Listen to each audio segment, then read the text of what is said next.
बड़े प्लेटफॉर्म पर लड़ने के लिए हम कांग्रेस में शामिल हुए हैं।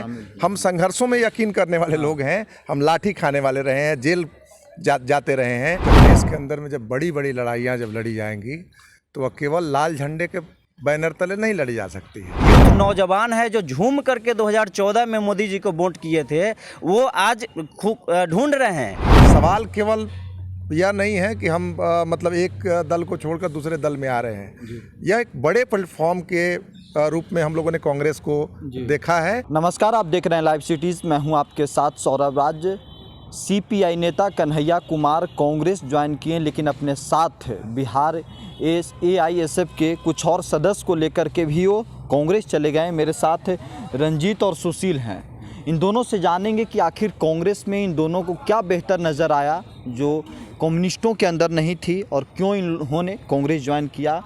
आपका परिचय पहले आप अपना दे दीजिए। मेरा नाम रंजीत पंडित है। हाँ। मैं ऑल इंडिया स्टूडेंट फेडरेशन का स्टेट सेक्रेटरी बिहार का था। हाँ।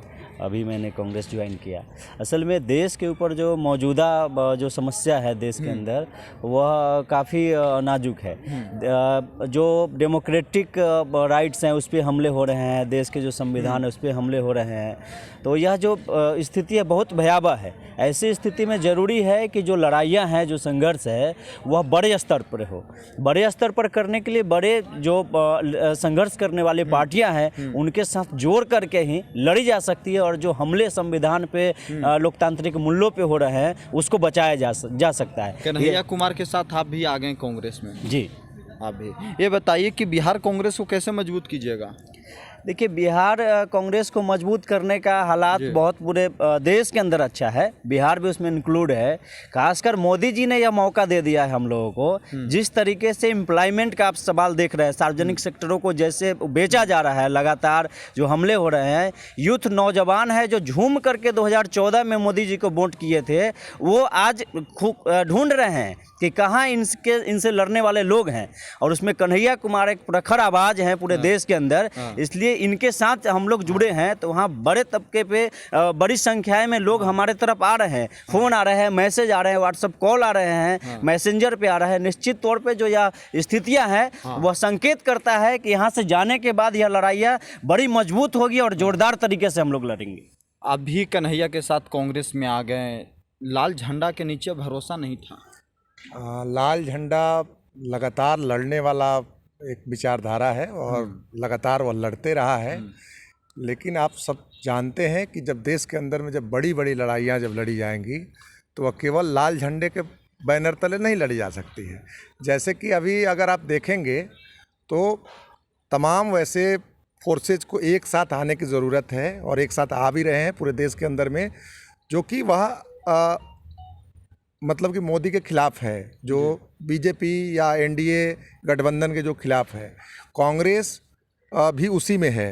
और कांग्रेस के अलावे जो लाल झंडा है, या मान लीजिए छोटी छोटी क्षेत्रीय पार्टियां हैं, राजद हो गई, समाजवादी पार्टी हो गई, इस तरह के तमाम दल एक साथ मौके पर आते हैं और बड़ी लड़ाई बनना होता है तो उस लड़ाई को लड़ा जाता है। कुछ आपके साथी या आपके पुराने जो काम किए हैं आपके साथ, वो लोग कह रहे हैं कि कन्हैया कुमार काफ़ी ज़्यादा महत्वाकांक्षी बन गए हैं। देखिए, देश के अंदर में जो अभी सिचुएशन है, उस सिचुएशन में एक दल से दूसरे दल में जब लोग जाएंगे तो इस तरह का आरोप प्रत्यारोप तो चलेगा। लेकिन स्थिति कुछ दूसरी भी है। स्थिति है कि अस्तित्व जब बचेगा, जब लोकतंत्र बचेगा, जब संविधान बचेगा, तब हम कुछ बोल पाएंगे। अब जब अस्तित्व ही नहीं बचेगा, लोकतंत्र और संविधान पर जिस तरीके से बीजेपी और आरएसएस की जो सोच है वह जो लगातार अटैक करती जा रही है, वैसे हालत में सवाल केवल यह नहीं है कि हम मतलब एक दल को छोड़कर दूसरे दल में आ रहे हैं। यह एक बड़े प्लेटफॉर्म के रूप में हम लोगों ने कांग्रेस को देखा है, और आने वाले दिनों में भी कांग्रेस के मंच से हम जो बातें बोलेंगे, इस बात को और ज़्यादा ऊंचाई तक सुना जाएगा। आपको एक बस जानकारी हम दें कि दानापुर के अंदर में, पटना ज़िला के अंदर में पड़ता है, वहाँ मिलिट्री ने रास्ता बंद कर दिया है। वह सैकड़ों साल से वह रास्ता था और 16 महीने से ज़्यादा समय से वह रास्ता बंद कर दिया। उस समय बंद किया गया जब पूरे देश के अंदर में लॉकडाउन की स्थिति थी। उस रास्ते को लेकर लड़ाई जब चल रही थी तो उस लड़ाई को हम इस बात को मानते हैं कि सीपीआई ने बहुत ज़ोरदार तरीके से जो उठाना चाहिए, जो उनकी क्षमता थी, उसको नहीं उठा पाए। और निश्चित ही हम लोग जब राहुल गांधी जी से मिले तो राहुल गांधी जी ने भरोसा दिलाया कि हम लोग इस लड़ाई को लड़ेंगे। वहाँ उस इलाके के अंदर में लगभग 75,000 आबादी का यह सवाल है और वह सवाल ऑल इंडिया स्टूडेंट फेडरेशन के बैनर तले वह लड़ाई लड़ी जा रही थी। यह एक भरोसा, हम अपने आंदोलनों को एक बड़े प्लेटफॉर्म पर लड़ने के लिए हम कांग्रेस में शामिल हुए हैं। हम संघर्षों में यकीन करने वाले लोग हैं। हम लाठी खाने वाले रहे हैं, जेल जाते रहे हैं, समय समय पर अपने आंदोलनों के माध्यम से सरकार को हम चेताते रहे हैं और निश्चित ही यह अपने आंदोलन को और ब्रॉडर रूप दे सके, इसके कारण हम कांग्रेस। चलिए, तो सुशील और रंजीत दोनों एआईएसएफ में काम कर रहे थे, लेकिन अब राहुल गांधी के हाथ को मजबूत करने के लिए कांग्रेस ज्वाइन कर लिए हैं। लेकिन देखना यह हुआ कि कन्हैया कुमार को ये लोग कितना सपोर्ट करते हैं और कन्हैया कुमार कैसे कांग्रेस को मजबूत करते हैं। दिल्ली से सौरभ राज, लाइव सिटीज।